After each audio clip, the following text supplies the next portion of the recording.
Every other prosthetic artist from LA said no, we cannot make the actor look younger. You've experienced the magic that is Bollywood, worked with Salman Khan and Shah Rukh. I don't think I can explain what that feeling was. I had to really curb the fan in me. I had to actually let go of an opportunity of working on Akh Lad Jave as an assistant director. Oh my God. And having the visuals of doing Garba on the streets of London. No one's done that. And they're like, oh, we should have gone for some theatres. And I was like, yeah, man, you should have. Exactly. Come on. A car pulls up in Warina Studios and Salman Khan gets off and he's like, why aren't you on Tiger Zinda Hai?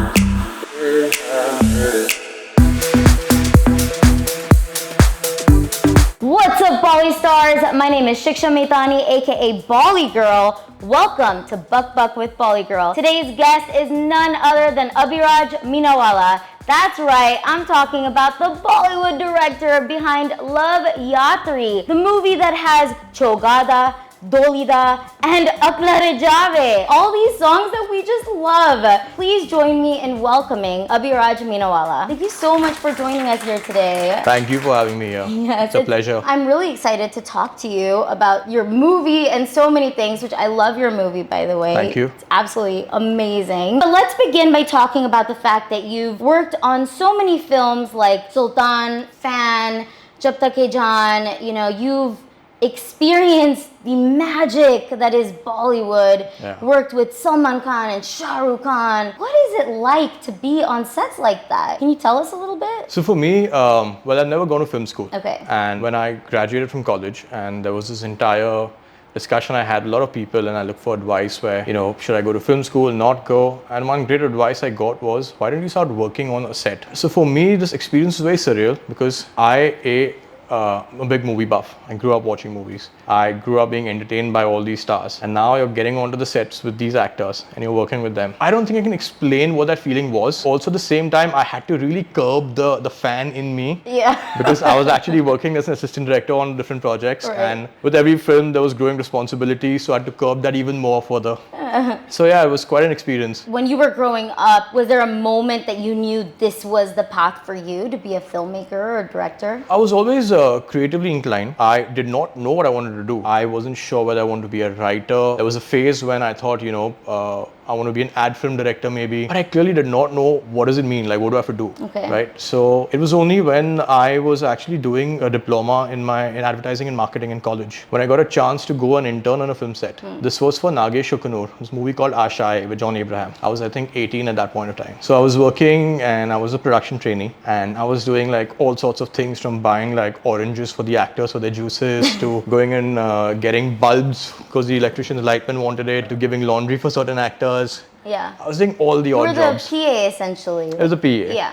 So, you know, I made my way through that, and it was the following year in the summer holidays again. They called me again from Nagesh Shukanur's office saying, well, this time we want you on the direction team. So why don't you come as a trainee on that? And that's the second film called Ye Haussla. That never released, it never completed actually. Okay. But that's where that learning curve really picked up. And that's when I realized that, you know what, this is exactly what I want to do. And that's it, finished college. And the next thing I know, I was looking for a job and lucky enough to get into Yash Raj then. That's really cool. When you were on the set, the different sets that you were working on, were you absorbing as much information as you could, knowing that that was the path that you wanted to be on? Were you like, okay, that's what he's doing, that's what she's doing?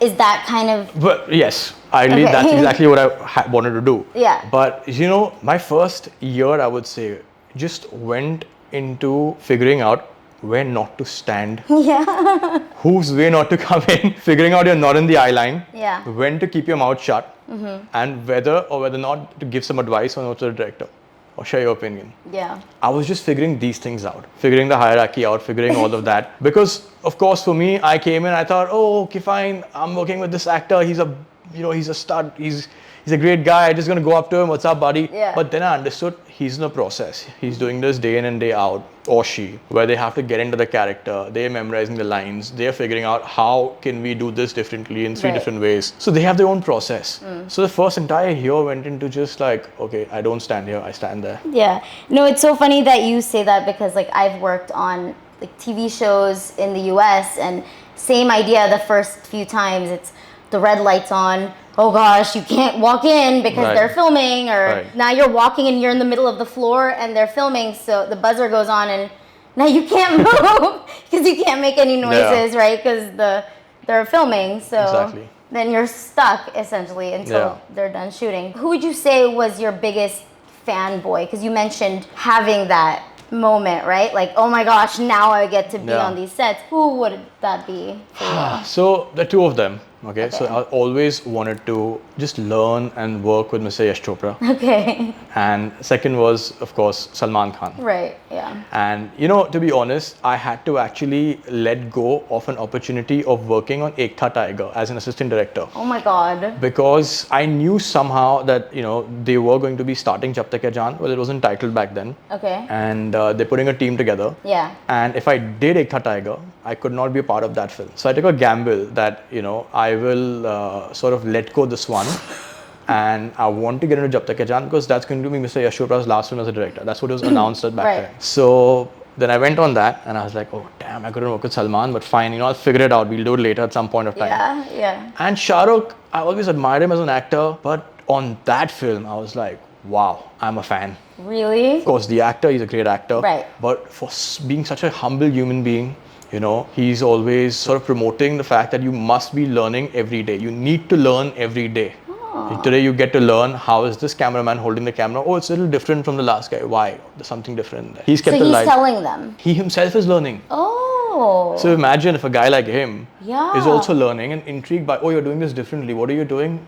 Okay, now I get it. So that sort of inspires you that if someone like him, so experienced, is still learning and figuring things out. Yeah. That, well, we just started. Like having done like a couple of films means we don't know anything yet. That's really cool. You never stop learning, right? You're always a student, basically. Exactly. That's pretty cool, actually. So you decided to work on Jab Tak Hai Jaan, but you did get a chance to work with Salman Khan, which is amazing. So kind of talk to us about how that transition happened, right? Because you worked on Jab Tak Hai Jaan and then... So I did Jab Tak Hai Jaan, then I did two more films after that. So it was Gunde, and then there was again with Shah Rukh Khan, Fan.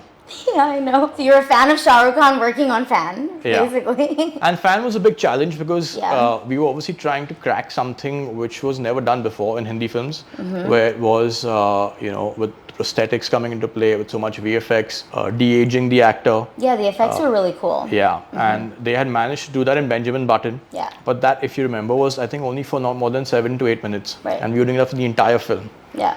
So the entire process of trying to figure the look and get that correct took us almost, I think, a year and a half before we started rolling. And that was my first film as a first AD. So the logistical challenges were a lot. And I was also learning on the job. So you were part of the pre-production process as well? Yeah.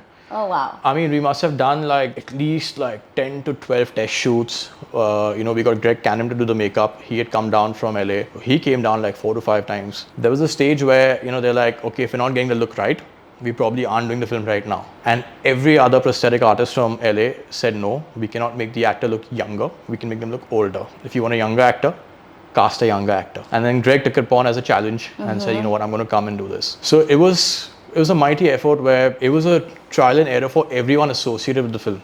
Right. Be it the VFX, because they were doing it for the first time. Yeah.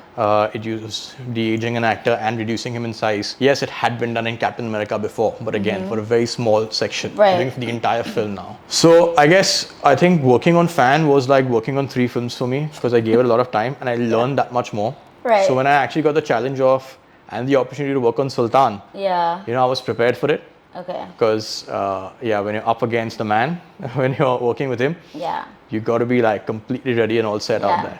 And that was the biggest challenge for me, because that's where I had to curb the fanboy the most. Okay, yeah. And you succeeded, I'm assuming, to not... I did. And it was like, you know, every time I would see him do something and I would want to go up and, you know, be like, oh, I'm such a big fan. I want to just give you a hug. Can I get a hug? You know, can I get a picture? And I was just like, no, you got to be professional. Go up to him. Keep it down. So, thank you, sir. So tomorrow, this is what we're doing. So today, this is what we've done. But you go home and freak out, right? And then I'll just go, like, you know, find a quiet spot somewhere and I'll be like, wow, dude, Salman Khan. Yeah. So in a way, it's kind of perfect that this is the way that it happened for you, right? That you didn't work with Salman Khan in the beginning, that you worked with him when you did. Yeah. Which led up to your movie, Loveyatri. Exactly. Which I'd love to talk about. It was an incredible movie. I can't believe that was your first movie because it was so good. Thank you. What inspired the story? Like, how did you come up with the idea behind Well, it? to be fair, so the story actually came from the writer Naren Bhatt. He had actually taken it to SKF earlier. Okay. And they were looking for a director to sort of associate with on that film. I had taken a sabbatical after Sultan, where I was taking a year off to sort of transition myself from being a first CD to, you know, work on my own scripts and my own stories to go ahead and become a director. It's a scary phase to be in because you actually don't know what you're doing. If anyone tells you that, oh, I know what I'm doing, they're lying. They're bullshitting. Because trust me, Rona, it was the scariest time for me. Interesting. And every month as it passes by, I was having, I was doubting myself. Am I ready or am I not ready? How do I go about this? I was, of course, getting a lot of advice from a lot of different directors or friends, but you know, it's very different when you're all by yourself. Right. That's when I was in YRF and I actually went there. I went for a meeting where they wanted me to, they were asking me, are you comfortable? You want to do one more film as a first AD? Just come in for a meeting. So, and this was for Manish Sharma. It was one of his films where he was producing. It was actually Sui Dhaga. Oh, okay. And that's a good movie. Yeah. And Manish is a very close friend, a mentor. I mean, means a lot. To me. So I said, yeah, of course, I'll come in. I met him and he's like, you know, why don't you do this film? And Anushka, you know her, you worked with her. It's a short schedule, it won't take long. I said, yeah, I'm just in that transitional phase. I'm not sure. And I stepped down from the meeting and I'm like, okay, let me think about it. And a car pulls up in YRF Studios and Salman Khan gets off and he's like, why aren't you on Tigers in Dai? And I was like, oh, I took some time off and come sit with me. And then we were chatting and this thing popped up. He told me, oh, I have a script. It's come to SKF and Gujarati, Navratri, dance, Garba. Oh, you wouldn't be I said, no, it's very interesting. I know what it's all about. He's saying, why? You're talking about Gujarati. He's like, oh, you're Gujarati. I said, yeah. He's like, would you like the script? I said, I'll have to hear it from the writer. Yeah. And then he narrated it to me. And then that's when the entire thing sort of got rolling. Wow. It's almost like it found you. Yeah. Right? The right project found you. Yeah. And then Salman Khan actually helped you with the casting, right? What was a day like? I would love to know just a regular day casting with Salman Khan. What was that like? Well, he did, of course, offer all the help and all the advice. Right. But, you know, I was so nervous that I was taking on my first film that I was actually over-prepared in everything. So I used to just go up to him and, you know, with him, it's like he's got an open mind for everything. Okay. Right? So he wants to actually get the best idea out of you. And if he realizes that you're not at your best, or if you're not at your A game, that's when he'll really step in and start like sort of telling you what to do, what not to do. And he sort of figured that I was getting the zone and the vibe right. Like I came with all these names that, you know, I want actors like Ram Kapoor coming in and Ronit Roy, and to get like Pratik Gandhi, of course, now with Scam, he's like really hit it out of the park. Yeah. But at that time, Pratik was, I'd seen him in a Gujarati film, Bayar. So I was like, you know, I have to get this guy in, you know, get the right cast going, get the right technicians in. And then, of course, at that point of time, Aayush wasn't yet on the film. So it was a script that he wanted to do for SKF, but he's like, I want the director to decide who does he want. Okay, so he wasn't, it wasn't like, oh, this is Ayush's film, it's his launch pad, here, who's the director? Okay, it actually wasn't like that. No, actually, a lot of people thought it was that. Right. But if you're getting SKF produces a lot of films as well, and they've done that in the past. And I had met Aayush. He had actually assisted on Sultan for like one schedule. Okay, yeah. So I said, you know, I don't know whether the boy can act or not because I've only interacted with him on sets, but he fits the look for sure. Okay. So can we like meet and just chill and hang out for a month and see how it goes? And I took off and hit it off from there. So it's a let's hang out for a month, not let him come read for the part kind of situation? So I mean, when I say let's hang out for a month we were reading the part, we were discussing what are his films like, what does he like watching, what does he want to do. So he initially, I think, wanted to do something and start off with action. Okay. He was looking for a script like that. Okay. And then we got talking, and then how do I want to treat it? What do I want to do with it? So it kind of worked its way out. Yeah. So now you're about to make your first film. Did Salman Khan give you any kind of advice before you went for it? Yeah. He just told me one thing. He's like, listen, everyone will try to give you a lot of advice. Just follow your instinct. Just make a nice, happy, entertaining film. Just remember one thing. It should be a film that a grandchild can go to the theater or with their grandfather and the grandparents and watch it together. That's all he said. The way you're saying it too, I can visualize him saying it. Did anybody else in the industry give you any advice? Yes, actually it was Mr. Aditya Chopra. Oh, okay. Because I worked in this company for so long. Right. So one day before shoot, of course, he did not know I'm starting shoot. I mean, he knew I was working on the project and I was starting my film. But one day before shoot in Baroda, I gave him a call and, you know, I'm like, so I'm starting my film tomorrow. So he's like, listen, go out and have a blast. Don't worry about, I'm going to do this, I'm going to do that. Leave the logistical stuff to the ADs that you were. Now you're a director. You know, just have fun and it's going to come out on screen. Yeah, nice. Now it's your first day on set, you're walking on, you know, it must have been a little scary, the first day of set or nerve-wracking, but also you're looking at the set and this is your set. Yeah. It's pretty cool. What's going through your mind? I sort of built it up for myself that, am I going to be nervous, not going to be nervous, what's it going to be like? I didn't know what to do, but there was so much going on and there was such little time on that location, the first location that I was shooting at. Yeah. I actually had a window of an hour to shoot an entire, a page and a half, which is nothing. I completely forgot about the fact that I was nervous.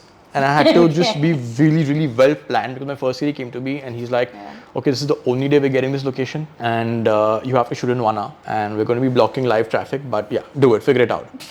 So I was, the entire night I was sitting with my DOP and we were just discussing what shots do we actually need and how do we shoot it. And we already discussed that before and I was just sitting with the actors and doing the reading and that's it. So when I went next in the morning, I was just like, okay, I'm going to go in this order, this order, this order. So the entire first week of shoot, where I was supposed to be nervous, I was more like the first CD. And then the first CD, who was really good, actually came up to me. He's like, listen, just be a director. Don't try to be a first CD. I know you're trying to get in there, but that sort of helped me battle the nerves. Okay, yeah. Maybe that was a defense mechanism that was coming out subconsciously. Right. Because that's what I've done all my life. That's what you're used to. Yeah. So I was used to that. So besides doing this, I was doing that as well. You had to find the transitional period, basically. Yeah. Did you have like an aha moment, like, oh shit, I'm the one calling the shots now, Well, actually, it was quite the opposite. As the first CD, you call the shots of action and cut. Okay. Not the director. So I actually wanted to call it, and then I realized, oh damn, someone else is taking my job. Oh, really? But yeah, I had that little bit of surreal moment where we were shooting for the first song, and I had Vaibhavi Merchant, who was very sweet. She came in and she's like, well, she shot all the songs. This was Dheere Dheere. That's what I'm asking. Which song were you shooting? Okay. So we were shooting that, and it's very funny because the memory that came to my mind was shooting with Vaibhavi for Band Baja Barat, a sequence where both Ranveer and Anushka were on their scooter or a bike or something. So that was shot in Delhi, and then streets and stuff, and them on the bike and they're going. And the same thing is now I'm shooting with Vaibhavi with Aayush and Warina sitting on a scooter. And on an Activa and riding through Baroda. Yeah. So it was just like a deja vu moment, and I was like, wow. That's when it really hit me. Because Vaibhavi is a choreographer for both the films. Right. And working with us as an assistant and then working with But us now as a you're director. the director, so it's like a different position, but... Yeah, but I was still the assistant first. Like, come on, let's go. Let's work faster. That's so cool. But it's kind of cool, right? Because you're working with the same people, but you're in a different situation now. Yeah. So that's like, wow, that's it was amazing. fun. Yeah. Yeah. Now, this movie really focuses on Garba and Navratri. That was the theme of the movie. What does Garba mean to you? Like, did you play it? So I've always been a Bombay boy. Okay. And yeah, Garba is big here, but not as big as Gujarat. Right. Now, my mom's family is from Ahmedabad. And I used to go there for Navratris and, Garba. But for me at that time, it was just like going on a holiday to like Nani's house, Mama's house. It wasn't much of that. But when I actually went on the Garba grounds there and I actually saw my cousins play and dance and go crazy about it. And that's when I saw, and that's when year by year it sort of grew on to me. I am not a good dancer. I'm not very big. But I just loved the entire the environment where everyone sort of came together and it was just a celebration and that festival, the entire festive mood that was there. And you see for 9 nights, they just going out there and just having a blast. And I always question as a kid, like, what are we dancing to? Like, why? It's for Mata. It's we celebrate Navratri and it's a festival of love. So it was a part of your life, but it wasn't at the same level as it was per se in the movie. Oh, no, of course. For him, it was... It was everything. It was everything. Yeah. Because dance was his passion. He wanted to start his own dance academy. Yeah. He was the best Garba dancer and he wanted to sort of do a bit of Garba and fusion and get that going. So it was a passion thing. Right. It's today what films are to me or what cricket is to me. Like, I love playing sports and cricket is one of them. And how I would probably go the extra mile for films. He went that extra mile for Garba and indirectly for love. Yes, exactly. And you know what? He actually mentioned one specific thing in the movie that I really liked was that Garba can turn into salsa and can turn into breakdance and can turn into hip hop. And I thought that was really cool. That the idea is basically that it can teach you movement. Yeah. Right? That Garba is a good way to teach you movement. Do you agree with that? That Garba could be a great way to teach any beginner dancer? No, absolutely. Yes, absolutely. A kid, I've seen people who do not seem very flexible or seem pretty rigid and stiff in life. Yeah. And when I seen them do Garba, it's just suddenly they're so flexible and there's so much fluidity in them. When you actually start dancing and you start performing Garba and you start, sort of learning the art form, one realizes the flexibility that one has and the rhythm that kicks in. And I think that can help you in any dance form. No, that's true. And Garba is the toughest. Garba, that's what I'm saying. Yeah. So that's what kind of got me is like, but Garba is not easy. It's very Not at difficult. all. So to use that to teach beginner dancers Yeah. how to dance, it was an interesting concept that kind of got me thinking like, oh, I guess I could see how the movements can flow into one another, and that was interesting to me. But what I also liked was the fact that you used dance to show unity. Yeah. Whether it's in Baroda or in London, that it was unity, and you had Chogada in London, which was so cool. Can you talk to us a little bit about what went into filming that song and the preparation that went behind that? So the idea was always that, well, as a kid growing up, watching films, being a fan of movies, you've always seen these big numbers happen. Yeah. And some of them are forced in there, some of them are just great tracks that I put in there. And I was like, what if I can get this song, and what if my climax can actually be married into a song? Yeah. And the attempt was not to have a regular climax, but the entire climax played out through the emotion of a song. And then, of course, just the thought and having the visuals of doing Garba on the streets of London. No one's done that, like a flash mob. Everyone breaks out into Garba. Yeah. So that was the idea. It's like an entire city is coming together for love of dance, and of course for love. That was just a clear thought I had in mind. And then we were of course looking around what's the right location for it. Should it be Trafalgar Square or Piccadilly Circus? And then finally we zeroed down on this because of course 3 days of shoot, blocking out the space. Logistically this was a better fit, and of course I just thought that the bridge behind it's iconic. So it was. you have to. But there must have been challenges too, right? To get so many people in a place like that to do Garba. No, it was of all things. It was quite tough because we had a lot of restrictions on that location. Okay. Because it was where we were actually filming. Just behind us was this building where there were a lot of different heads of states actually coming on one of the days. So we had time restrictions. We couldn't shift it to another date because of the actor dates and all the other permission problems. We had to be in with the equipment at a certain hour, shoot and be out again. Normally if you're shooting like on a location like this, you can leave most of your equipment back there, so you don't waste time in setup. And then what's going to happen with the crowd? It was all of that. And I remember was the time I actually went up to Webaby and I was like, ma'am, take over. I'll probably need to be first CD again this day. Yeah. But I didn't need to. Like the crowd was amazing. Like cool. I think if you see behind the scenes footage, there were people who were walking by like lunchtime or something. Like there was a pret a manger, like a cafe around or something. People in their office lunch break coming, watching the shoot, loving it, enjoying. And they started dancing along. They started copying the steps. Oh, really? When that started happening, I was like, wow, this is one of the surreal moments. Yeah, when you asked me earlier about the surreal moments, this one, where before the film's out, before the song's out, while we're filming it, you actually have the future audience who's now just like come to see the shoot, has actually is trying to copy the steps. So that's when you like kind of goosebumps almost. It was a goosebump. I had a lot of goosebump moments like on the film, but like this one I specifically remember now that we talk about the song. Yeah. Okay, I want to hear about more goosebump moments. Yeah, for sure. If anything comes to mind. Absolutely. I also really liked how you fused the outfits as well. Yeah. So like paying attention to the costumes in that song. Because it's in London, you stayed true to the culture, but you fused it to Western culture as well. And I thought that was really unique, honestly. And I think that's what appealed to a larger audience. Yeah. Like somebody like me who's from the West, you know? Speaking about the music though, you had so many hit songs in that movie. I mean, every song is one of my favorite songs. And I think too many people could say the same thing. Akh Lad Jave, for example, topped the charts. And then you have Chogada and Dholida that are must-haves for any Navratri playlist. Right. Did you have a moment when you realized that these songs were going to be this big? So the first time I heard Chogada, I knew it was a big number. Okay. But with Akh Lad Jave, I was very certain that, it's a groovy number that we probably do not have that many of. Like all the nightclub numbers were not really like groovy numbers. They were item numbers of sorts. Yeah. So it was that I was very confident about Akh Lad Jave. What I have a habit of doing is I love playing my music to a lot of people who don't even belong to the industry. Okay. Friends, family. just get their honest feedback. And I never told them, oh, this is my movie song. I just told them that, oh, I came across this track. There's this guy.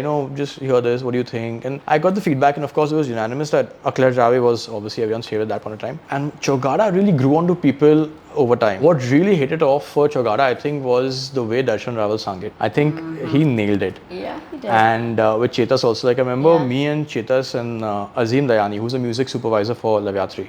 Okay. We were having a chat, and initially, what the brief was, we hear all the Punjabi songs play in nightclubs and all that stuff. When will a Gujarati number play, like a Gujarati kind of a track play in a nightclub? That's what we want to do with this film. make the Garba and Navratri a little more cooler. Okay. And that's when Chogada came up. That's what I was gonna ask is like, what was the process in creating this music? How did you even begin that process to create this? So all credit goes to someone like Azim. So the role he was doing is, we didn't have one music director. We had like an ensemble. We had Chetas doing something, and Tanish Bakshi doing something. He would like bring me the tracks and be like, this is what it is, and what do you think of this? Okay. And honestly, I don't know anything about music. I'm not being very honest. Yeah. All I can say is, oh, I like it, or I don't like it, or maybe it fits in here, or doesn't fit in here, or it's a great song, but maybe not for this film. That's all I can say. You know, change the lyrics, or यहाँ पे riff डाल दो, यहाँ पे ये कर दो, do this, do that. I have no idea.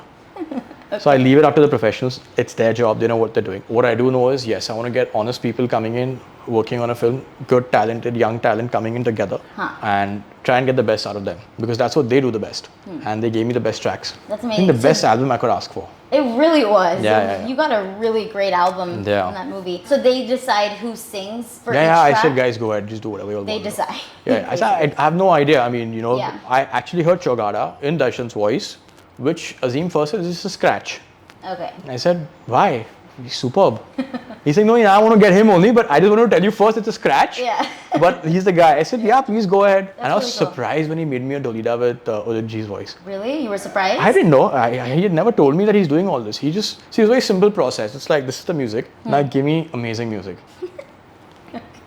Well, I'm curious, right? Because the music is so crucial to a Bollywood movie. And so therefore, I wonder like what goes behind deciding something like that. Because in a Hollywood movie, for example, it's not as important. We don't really have that. But for Bollywood, it's a really big part of it. No, right? of course. So, you know, every director, I think, has their own process. And every director, and of course, they have this camaraderie with the music director where they sit down and have the long sessions and, you know, hear a song from scratch, where they're hearing only the tune first. Okay, then what kind of lyrics will come in? How do they program? How does it go about and build it up? And for me, I just felt this was a much better process because all the freedom and liberty is given to them. Yeah. I've explained, okay, this is my situation scenario. And yes, I did give them certain reference tracks in terms of, like from previous movies. For a vibe. For a vibe. Yeah. I said, for one of the tracks, like, it's like, what if I want a song like Ilahi from Ye Jawani Hai Diwani, or you know, giving references like that. That's all I did. And they got the vibe. They understood, okay, fine, this is the kind of zone that you wanted in. And at the same time, let's make Gujarati cool. That's all I did. That's what you wanted. That's what I wanted. Because, you know, I always seen Gujaratis in Hindi movies portrayed in a very caricaturish manner. I wanted to change that a little bit. And that's what I managed to do, I think, with this. Oh, yes. Gujaratis are cool. Navratri is cool. Garba is cool. All of it's cool. So how do you decide where in the movie the song is going to go? Is that... Oh, I mean, obviously, it's as per the script. I don't just like do a roulette and throw them in there. Obviously not. But so that must be a hard decision too, right? Well, the screenplay is written in that manner that, you know, this is where the introduction happens and he's introduced as a dancer in college. You need a song there, and then the boy and girl coming together, and this is when the love starts growing. You need a song there. It's their first meeting. So of course it's already a part of the screenplay written down. Now you just have to select the right track.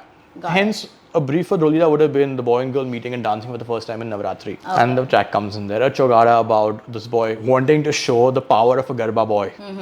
That's what he's been sort of told, that you're just a Garba boy. Yeah. And now if he has to take up the challenge in London and get London to dance on Garba, how big is the track supposed to be? Huge. Massive, which it was. Yeah. So there we go. Was it a lot of pressure debuting as a director, but then also debuting two new actors as well? You know, honestly, I thought it was far more easier than going in and working with experienced actors, because it's a whole new learning process, and I think it's this journey that we started together as three debutants coming together and sort of discovering each other in the process, me understanding their strength as an actor, them understanding my strengths and weaknesses maybe as a director, becoming friends first, doing the workshops. You're like in it together. You're in it together. And because the stakes matter for each and everyone. I'm not saying that today's stakes won't matter for an actor who's already established. It does. Yeah, I know. But today, just imagine three debutants.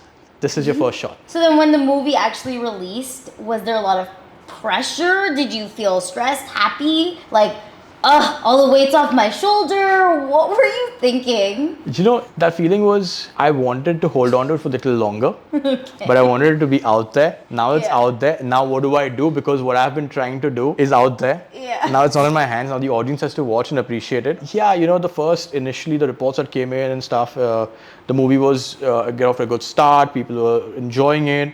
Then suddenly there's a bit of a drop, and that was a little disheartening. And then it of course had its own shelf life, and it sort of moved away into the backseat. So you expect a lot more and you dreamt of a lot more, because the amount of hard work you put into a film, more than a year goes into making the film, and even longer. And before that, the writers, the time he's put in. So you just sort of look for something more out of it. But that appreciation, I think, does come in due course of time. It may not have come in instantly with the release, but I did feel that when the movie came onto OTT, when the film came onto television, and a lot more calls actually started coming in then. Oh, okay. And they're like, oh, we should have gone for some theaters, and I was like, thanks. Yeah, man, you should have. Exactly. Come on. Hello. Do you think you'll make more rom-com movies, or is there a different genre that you'd like to try? So I've always been a firm believer that I don't think any director needs to be genre specific. It's all about entertainment, right? Yeah, Today I am going to be entertaining you with an action comedy, or I'm going to be entertaining you with a romantic comedy, or I'm going to be entertaining you, rather scaring or entertaining you with a horror, or entertaining you by keeping you very intrigued with a edge of the seat thriller. It's all entertainment. That's true. So it's a good story that needs to be told. Yeah. Once you have that, and then you of course work around it and sort of give it that entire visual appeal and get the performances out that you want to do. But what do you want? I really want to do, I think the next is action. Yeah, action. Yeah. Speaking of action, you're currently working on Tiger 3, yes? That's right, yes. What exactly is your role in Tiger 3? So my role in Tiger 3 actually is, there's this one day I got a call from Manish Sharma, just telling you earlier, that he's like a mentor, like a brother, like a friend. I've worked with him on so many films, and he's like, with this Tiger I want to do something different, where I want to, get someone in who's specifically handling only the action sequences. Oh, okay. And come in and come with a fresh perspective and work on it. We've of course worked so much together in the past that we understand each other very well, and I know what he wants and what he likes or does not like. I thought it's a new role. I thought it's a very different, challenging role. And it happens a lot out in the West, in Hollywood, where you have a person who's not the action director, but it's like the second unit director who's handling the action. So the director may not even be on set, and this person's taking care of it. So I did design and help in designing sequences and liaison with the action directors, and sort of was like a creative action consultant on the film. Well, of course, not taking part of the care of the safety part of it. That, of course, I'm not qualified to. That's why you have your action directors and your stunt coordinators who come in and do all the rigging work. So you still have the stunt coordinators and things. So you just have like how it looks and. So designing the sequences, putting together a story behind the action. It's almost not like just the choreography behind it? Sort of. Okay. Sort of. Like if it's a car chase, we design it. How do we want it? How do we shoot it? Where do we do it? What are the beats? What are the punches? Come up with different ideas, either from existing films. Just cut together like a small reel and show it to Manish. This is what I think it should look like, and designing something completely from the scratch. That maybe if we have a sequence like this, and it'll be cool. It's not done before in any Tiger or any other film here. And of course, given that this film is of massive scale, we were also shooting in the toughest times. Like we were shooting in like peak COVID. So we had to really multitask. So Manish was on a separate set with another action director shooting a part of it, and I was on another set with someone from the action director's team shooting another part of it. Oh. So it was almost like multitasking, being like another second director on the sets, but only limited to the action, not to the scene work and songs. That of course is right. Yeah, of course. So it was only the action bit, because previously I had actually worked very hard with the action team in Fan as well. And in Sultan. Manish sort of knew that I was really inclined towards action, and also of course the equation that I shared with Salman Khan, and he was working with him for the first time. He's like, if you're there and it'll just be a great vibe, and if you're not doing anything, would you come and do this? It's a different role. And I'm like, anything for you, but the role itself is so exciting that I really want to try this out. And it's not been done here before. There aren't any second unit or directors or like a action consultant that we have. It's something new that trying to sort of see whether we can get started in this space. Okay, so for example, if there's like a car chase in the movie, you would have been the one who designs how it kind of happens. And well, not really, because see, you have your action director as well. They also are creative and logistics at the same time. So it's a collaborative effort at the end of it. Okay. But today, what I would say is I'm sort of helping the director, taking out his workload from the action bit, focusing more on the other stuff that he wants to. So it's almost like being another director out there just for the action sequences. Just for the action sequences. Yeah. So have you worked with like Salman and Katrina at all on this movie? Yeah. So I actually, I don't know if you got a chance to see the Tiger 3 teaser. Yes. That I directed. You directed I directed that okay. one myself, yeah. That was actually really cool, where Katrina is punching, That's and then right. she brings in Salman. And, Yeah. Okay, so you directed that whole bit. That's right, yeah. Oh, that's so cool. What was it like directing them for the promo teaser? Well, I was lucky enough to direct Salman in 2 ads before, so I had actually worked with him as a Okay. director actor. Working with Katrina was the first time. Yeah. So that was quite an experience because also a lot of the promo was Katrina initially. So it was fun experience, and she's so hardworking and dedicated to learning the action right. And it was just for the promo, but she wanted to get her moves right, get the choreography correct, and I think that was pretty impressive. So honestly, it was a dream working with both these actors. Going back to your movie, did you take into consideration how people would react in the West, or when you were, conceptualizing it in pre-production, were you really more focused on, say, like the Indian audience? Honestly, I wasn't focused on the Indian audience or the audience in the West. For me, I always knew that I've grown up watching films like, Kabhi Khushi Kabhi Gum, Kal Ho Na Ho, of course, DDLJ, films that have had a strong connect with the West. Yes. Right? They never catered, or they never made for them, or they were not made for the Indian Kuch audience. Kuch Hota Hai. I didn't count Kuch Kuch Hota Hai because that was all India. Yeah, it was Kal Ho Na Ho, Kabhi Khushi Kabhi Gum, and DDLJ. Like specifically these 3 films, which had a very strong connect with with the Western audience. I'm sure Kuch Kuch Hota Hai also did, but I'm talking about these films that were set up there. Okay, fine. And of course, like Kabhi Alvida Na Kehna, there are a lot more. Yeah. So the idea was to tell a story, make it entertaining, and make it that visual treat and delight. You want to focus on that. You want to make it exciting for someone to come and watch a film. Right. Today, why do we go to a theater? At least this is why I used to, or probably anyone, a normal common man would, is it's escapism. You want to sort of break out of your regular routine life and just go out there and enjoy another story being told with visuals you don't see in everyday life. And that's exactly what those films did. That's what I wanted to do. And I was like, it was only much later after the film release, after, like I told you, it had its own journey. Once that got done, once it hit OTT, once it came on television. There's this one story I think I want to share with you on this, a goosebump moment that you asked me for. Okay, yes. Well, a lot of appreciation came in, people from like London who I know and some family. Then I thought, yeah, their family, they're going to call, or their family friends, that's going to happen. So Aayush called me one day. He was in Dubai for some event. And this is I think about 3-4 months after the film came on OTT. He called me and he's like, listen brother, I want to talk to you about something. So what happened? He's like, I have got my award for Loveyatri. I said, what happened? He's like, I'll tell you, this is going to be your award as well. So he was in Dubai and he came across this, I think 8-9-year-old boy who was undergoing cancer treatment. And he was from the Middle East somewhere, but getting treated in Dubai. And he saw Aayush in the same hotel and he got excited. He went and met him, and the father met him.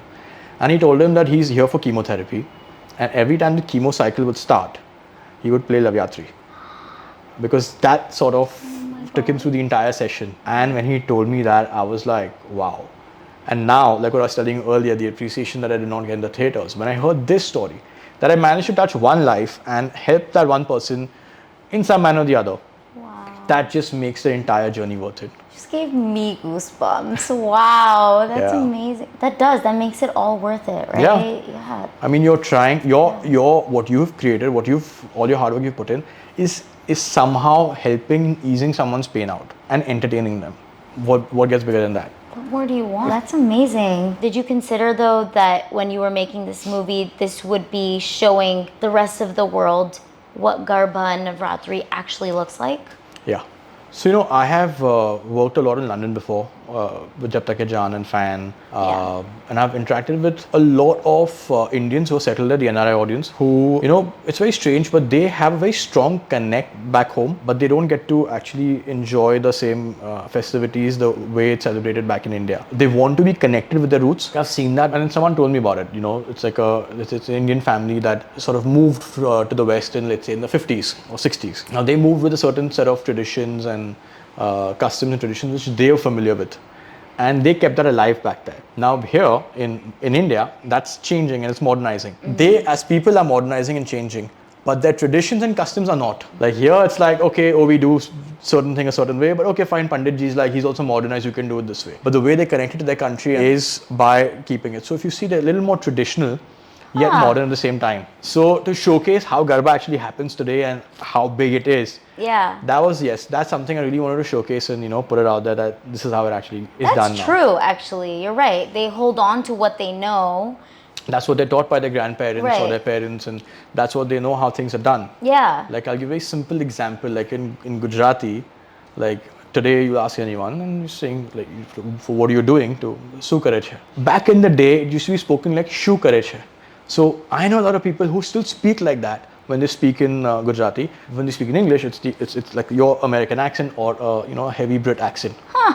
But they're Okay. still the Gujarati is exactly like that. Interesting. Yeah. So, this idea of keeping into consideration the global Yeah.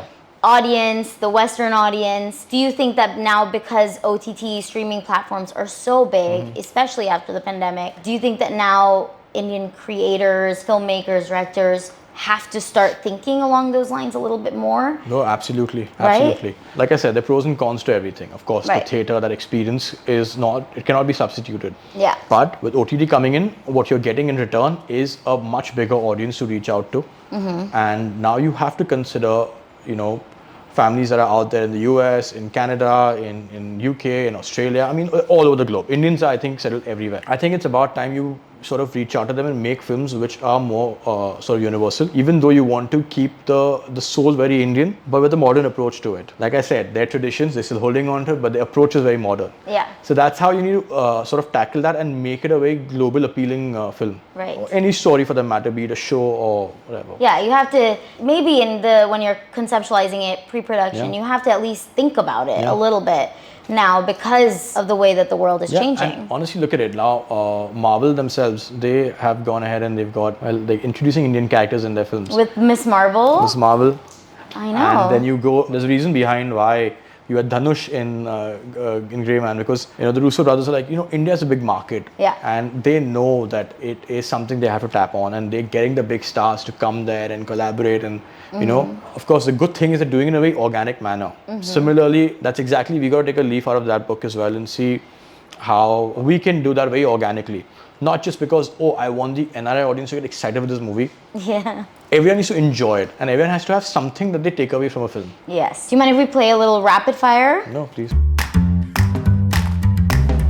Garba or Dandiya? Garba, Navratri or Diwali? Diwali, Romantic comedy or action film? action. Hardest day on set? The last day of shoot. A star you want to work with? Ranveer Singh, A producer you want to work with? Aditya Chopra. Your number one favorite thing about filming? It's about the coming together of a lot of creative minds and the entire creative process that goes into it. Ah, I like that. What's one tip you have for anyone who wants to follow in your footsteps? Be open to learning, Okay. be open to collaboration, be a team player, and there's no shame if someone else knows better than you, but use their strengths to make your film better. Yes, I like that. Would you rather work with a difficult actor or producer? A difficult actor. 3 qualities you would like to see in actors you work with in the future. One is the dedication towards the story, the conviction that they have in that film, and how they're able to surrender themselves to sort of live that character for months. Best directed Hindi movie you've seen? Ooh, that can't be rapid fire. That's like, Yeah, just the best directed Hindi movie you've seen. You've already thought of one. no, I haven't actually.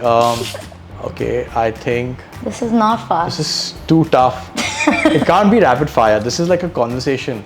Huh. Okay, there's one name that's popped up 3 The times. point in my was to head. put you on the spot. Yeah, the one name has popped up 3 times. Is Lage Raho Munna Bhai. Okay. Do you want to have a conversation about it?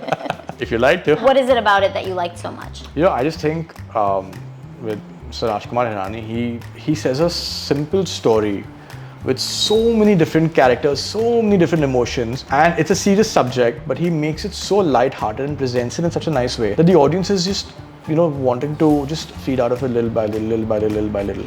And I think it's an art form that can't be learned. No one does it like him. It's just something that you either have or you don't have. Yeah, it's just beautiful. You're like, oh wow, he said this in this scene. Wow. What about the best directed English movie you've ever seen? Again, you're putting me in. It has to be. Can I say 2? Fine. Yes. There are more actually, but okay. Catch Me If You Can and The Terminal. Oh, okay. Good choices. Yes. Last one. All-time favorite Bollywood movie that's like a guilty pleasure that you Amar Akbar always... Anthony. Huh? Amar Akbar Anthony. Ooh, okay. You can just watch it on repeat and repeat. Anytime.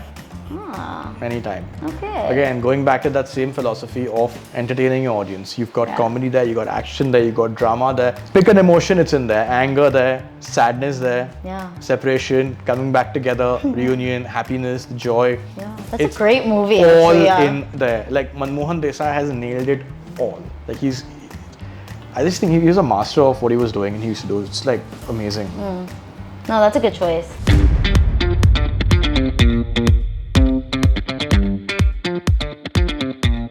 Do it. I'm a very bad dancer.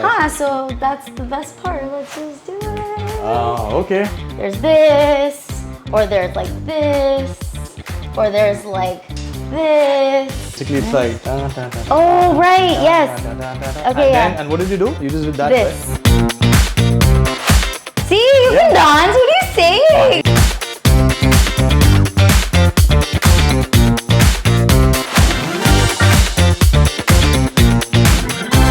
Well, thank you so much for talking with us here today. Thank you so much. It's been such a joy hearing about your journey and everything, and I look forward to your next movie. Thank you for having me here. Thank you so much. Hi, I'm Abhiraj Minawala, and catch me bucking with Bollygirl.